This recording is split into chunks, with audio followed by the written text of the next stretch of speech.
the fourth time you go in, they're gonna look at you a little weird. Like, is this guy addicted to vasectomies? What is going on? It's like, just shut up and do your job.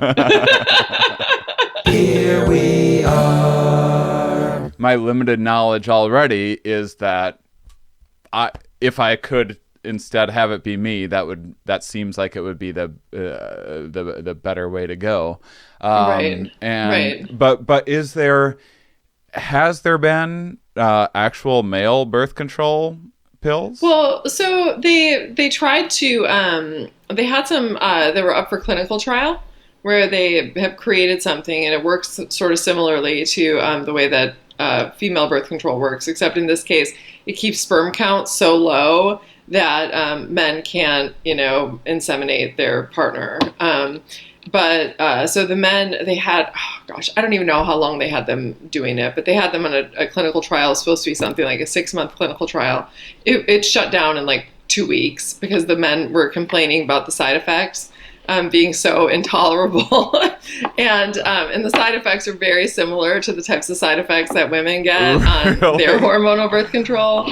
Yeah. But I mean, honestly, like, I love the idea of a male contraceptive, like a male hormonal contraceptive. Like, I love it because obviously, women were the ones who tend to be, or historically, we've been the ones bearing the cost of contraception, and it'd be nice to have some male participation in that. Yeah. But I mean, that's just like shifting the problem of changing somebody's like a person's entire hormonal profile. From you just shifting the problem from women to men, and with men, like I think that it's sort of problematic because it works in the context of a long-term relationship, right? In a long-term relationship, and my partner tells me I'm on the male birth control pill, like, I know that I can trust that, right? But like, if I'm out and meet some dude, right, and we're gonna, and he's like, I'm on the male birth control pill, it's gonna be like, yeah, I don't care, I need to, like, we're gonna need reinforcements, because for women, I mean, it's like we're the ones who bear the cost of an undesired pregnancy, and so I just don't know that women will ever feel comfortable relinquishing the certainty of contraception to their partners. I mean, and even with a long-term partner, it's like, most guys aren't the most conscientious.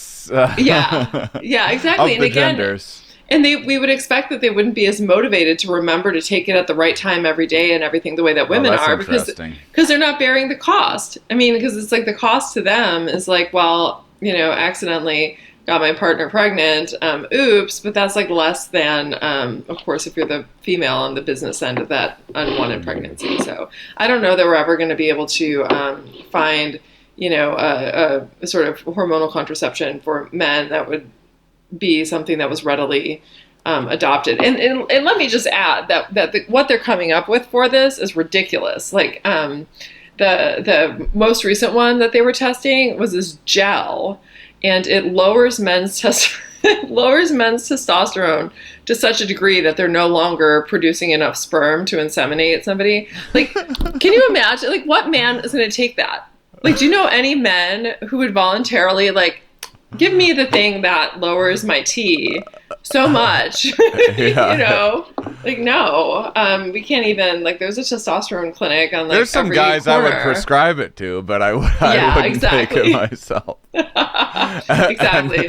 And those guys, usually the testosterone is their favorite thing about themselves. So it's right. No. And so Shane's like, let me give you a back rub with the special gel.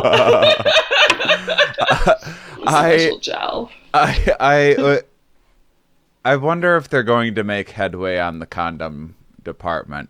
It would be nice to have better feeling condoms eventually. That would solve a lot of issues, but yes, I don't know how that's possible.